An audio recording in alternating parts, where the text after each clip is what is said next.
It is true that the steward was irresponsible in his care of his employer's property. He squandered the rich man's possessions, which implies that he mishandled his affairs, probably for his own profit. So when he received news that he was going to be fired by his boss, he came up with a very smart plan. How? By winning favor with his employer's debtors. He called each one and reduced their debt. This action, however, was not really an act of dishonesty as we think, because the debt owed included the steward's commission. And what he apparently was doing was giving up that commission which belonged to him. So what the steward did was to give up his own commission as a favor to the debtors, so that when he was fired by his boss later on, they would befriend him, they would still welcome him into their homes. I always remember the words of Najib when he was in Cebu years ago. I help you, you help me. That's very smart, that's very normal, you know. Why not we help one another? So in this way, the steward ensures his future is secured when he is fired and make his way into the world outside again. So the employer praised the steward not for his so-called dishonesty, not for that, actually for his initiative and prudent foresight. It was the steward's initiative and prudent foresight that Jesus drew his lesson. The steward has a very good practical sense to realize that his future was uncertain and insecure, and decided to get some insurance for that future. How? By doing a great favor for the debtors so that they would have to return the favor. As the steward says in the gospel, this is to make sure that when I am dismissed from office, there will be some to welcome me into their homes. We Christians, the so-called children of light, are supposed to aim at the higher spiritual goals, heavenly targets, that we seek real and everlasting treasures that ultimately are the only gains that matter.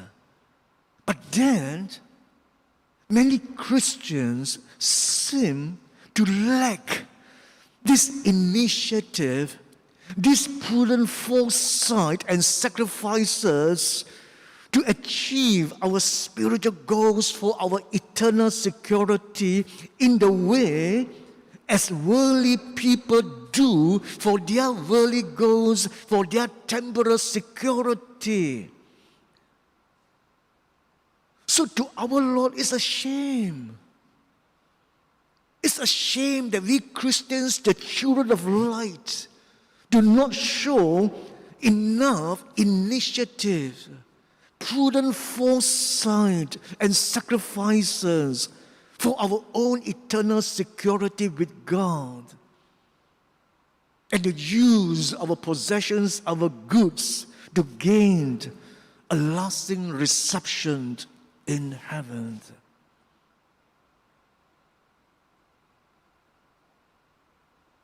We are stewards of everything we have, especially our stewardship of money.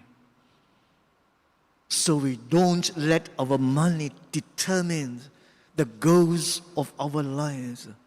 Material things are only means to be used, say, to build friendships, to build loving relationships, which are the real values of God's kingdom. We don't let them to isolate us from people or destroy relationships. So money has to be used for a higher goal, especially in making the poor our friends. You remember the story of rich man and the Lazarus. The rich man could not enter heaven because he has not made Lazarus his friend. The Jewish rabbi has this saying, the rich help the poor in this world, and the poor help the rich in the world to come. It was a Jewish belief that charity given to poor people would stand to a man's credit in the world to come. A man's true wealth would consist not in what he kept, but in what he gave away in charity. So Jesus is critical of money, and he used the word tainted as it is, not because it is an evil in itself, but because if we are not careful, it can easily become an idol, the ultimate goal, instead of an instrument. Because many people can give their whole life to making more money instead of making disciples. As Christians, we are commissioned by Jesus, go and make disciples. To build up our bank account instead of building up God's kingdom. Many think that only money matters instead of only Jesus matters. Only our relationship with Jesus matters. Only our discipleship matters.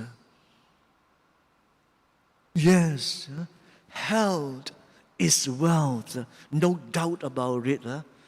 But true and lasting true and lasting wealth is spiritual. Therefore, our possessions, our monies, our talents, our intelligence, our skills, our expertise, our time and energies must be spent in building the kind of wealth which no one, not even death, can take away from us. So sisters and brothers, whatever money we have comes from God, our possessions. God gives it to us in trust.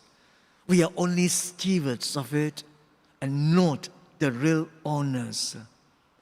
If we are trustworthy with money, we can be trusted with other bigger gifts. If we are dishonest with money, we shall be dishonest also when it comes to bigger matters. So the way we deal with money is a very good test of how good stewards we are of God's gift. So sisters and brothers, we are called to be responsible stewards of God's goods, of God's creation. One day we are called to prepare to give a full account of our stewardship, and we are called to exercise initiative and prudent foresight for our own eternal security with God.